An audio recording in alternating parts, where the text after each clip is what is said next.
go to New South Wales opposition leader Chris Minns. He joins us live from a very chilly Cogra this morning. You look like you could be in the ski fields in that jacket, Chris Minns, but good to have you join us this morning. First of all, before we get to some key infrastructure issues in New South Wales at the moment, you've probably got an eye to what's just gone on in the federal election as the new ministers are sworn in today. Are there lessons from this election for you trying to win government in New South Wales? Yeah, I mean, I think it's not directly analogous, Laura. Obviously, every election is different, but we learn lessons from what the community's telling political leaders in New South Wales. We have to be responsive to the communities.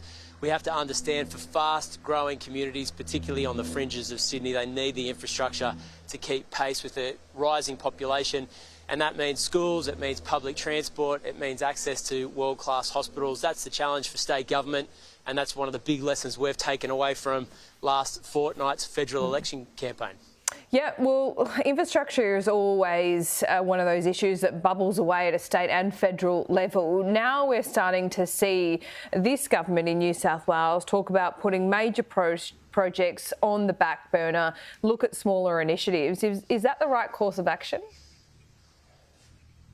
Look, it's really curious that they've decided to make this decision, or at least announce it via Infrastructure New South Wales, a couple of weeks after the federal election's over. It's almost as if they timed it to make sure the federal poll was out of the way before major cancellation to projects. I mean, there's two things to put into perspective. The first one is, at the last state election, the government promised the people of New South Wales that they could have it all, that they could accomplish all of their infrastructure projects, nothing would be cut and everything would be easy. Obviously, that's not the case. The second point here is that millions of people have made investment decisions about where they're going to live and raise their family, and now the government's changing the infrastructure pipeline without almost any warning. So there's real-world implications to these changes, and I think it shows that the government's prepared to say before an election that they'll accomplish everything, and I don't know whether it's worth the paper it's written on, Laura.